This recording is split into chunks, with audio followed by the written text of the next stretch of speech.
Hey Milton, this is Zeeshan Hamid. I want to talk to you about an argument that's happening online. I typed up a response, but it seemed like preachy, so I figured I'd do a video instead. Essentially, let's just say if you're somebody who takes a position that COVID-19 is a pandemic, we've all made massive sacrifices, and we need to not lose momentum. So the protests that are happening around Black Lives Matter, they shouldn't happen the way they're happening, at least. People need to find a different way of protesting, or at least put them off until COVID-19 issue is gone. So if you take that position, I think it's a perfectly legitimate position. And I know that in some of the arguments online, people just assume malice on your part and assume that if you're taking this position, then you're a closet racist and you're using this as an excuse. I don't think that's fair.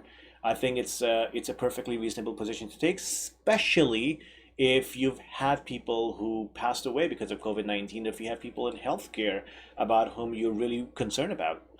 So I think it needs to be recognized that it's a perfectly legitimate position to take.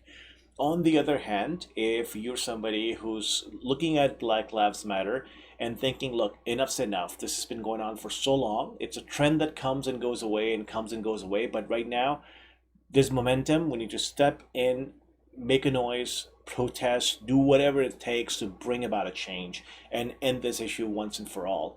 Because lives are being lost here as well. I mean, not every life that's lost gets videotaped, not every name gets released, but a lot of lives are lost here too. So if that's what you're thinking, you have a legitimate point as well. And I don't think you're against public health, and I don't think you're a murderer, as some people are accusing you. I don't think you're somebody who doesn't care about doctors and nurses and first responders.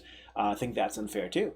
And honestly, I think most people are somewhere in the middle where they care about both issues, where they're not looking at it as an either or proposition. They recognize COVID-19 situation. They are in lockdown. They're avoiding any social contact. They're maintaining social distancing.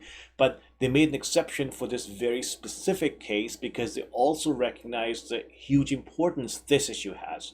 And they kind of stuck in the middle where it would be easier to just pick one or the other. But we know that, look, we have two massive issues right now. And most people, I think, are not willing to prioritize one over the other or use one to trump the other, and they're trying to figure out how to manage both together. And they're not being dumb either. So let's step back. You're free to take whatever position you want. I'm free to take whatever position I consider important. But let's not throw accusations at everybody else. It's really unfair to see my own neighbors in Milton call each other racists or call each other murderers or call each other, someone who doesn't care about public health or doctors and nurses or people who are just really dumb. They pretend to care about COVID-19, but then they go out in a protest with 2,000 people. I think that's unfair as well. So hope that makes sense. It didn't make sense in text because it sounded like I was preachy and yelling, and so I figured I'd make a video instead. So I hope it works out. Until next time.